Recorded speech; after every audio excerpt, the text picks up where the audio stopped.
Shalom and welcome to 2 Minutes of Torah. This year is entitled, May One Leave Israel to Make a Fortune. So the basic halacha, written in the Rambam, Hilchot Malachim, a person can leave Israel to marry, to learn Torah, if that's where his Rebbe is at, and for Parnasa. So a fascinating question comes up, and this is very, very halacha l'maaseh question in Beit Shemesh, Ramat Beit Shemesh, many of the Anglo neighbors, Chashmonaim, where a person travels to Chutz La'aretz to have their Parnasa. So let's say the question comes up that a person can go ahead and work here in Israel and make less money, but do all right. He can make a Parnasa. But if he goes to Chutz La'aretz, he can make a lot of money. Or he goes every week to Chutz La'aretz and he actually can go less than that and make less money. So it's a fascinating shaila. Meaning, once you have the category, the permit to go to Chutz La'aretz to make money, is it limited to a very basic halachic word called sorech, need? Chol hamoed, certain times there's a need. There's a head to the clean kids' clothing that always gets soiled. Oh, so let me put everything in, even things I don't need. No.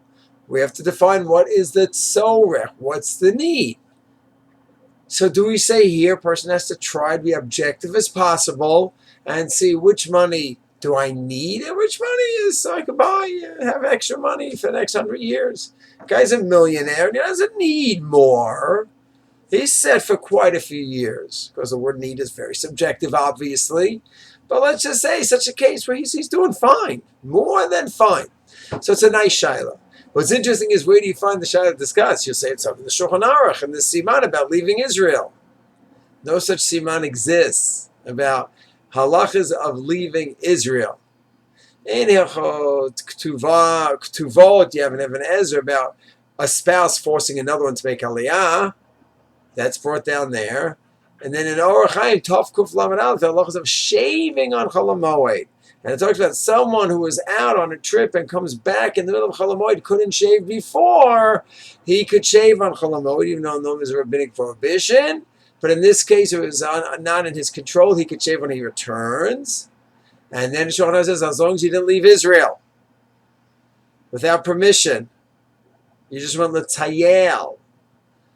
So the Mishnah over there says that, right, if you go to Tiyul, that's wrong. Stam to go to Tiyul, you left as a prohibition. So we're not going to, now that you were delayed, you left Israel, you were delayed, you came back to Israel, we're not going to give you a permit to shave because you left in a prohibited way. So the question is, laharva, to make money, parnasa, well, fine. What if it's to make a lot of money? More than I need right now. Not at tzorach in any way. So the Mishnah Berurah Tav Lamed Aleph doesn't have anything, but in Reish Memchet in Hilchot Shabbat, traveling 3 days before Shabbat, going into the sea. So there, at the end of the Siman, it talks about going on business trips as opposed to Tiyul, and the Mishnah Berurah says at the end there, in Sifkat and Lamed Daled, and then of Reish Memchet, he says even if you're going laharvacha to make more money than you need, that's defined as a ma'aseh mitzvah. Making a parnasa is a mitzvah. We don't differentiate between every shekel and every dollar and every rand and every pound that you're making. And the poskim say that we can learn from Reish Memchet and apply to Tav Kuf Lamed Aleph that even if you're going for harvacha to make more money, technically it is mutter to leave Eretz Yisrael, and you're not in violation of the Isser of leaving Eretz Yisrael. Of course, a whole nother question comes up. This is in terms of pure, dry halacha. Is it the right thing to do to spend so much time making money when you don't need it and your family is set for many years and decades? Is it the right thing? How do you spend your time when you should learn more, do more chesed? Maybe even if technically you could leave, you shouldn't leave. Those are all nice shilas, but in terms of the dry question, can one halachically leave Israel to make more money than he, quote, needs? The poskim learn out from the Mishnah Berurah, that's halachically defined as parnasa. We don't look at every shekel and every dollar, and therefore it would be mutar. Shalom.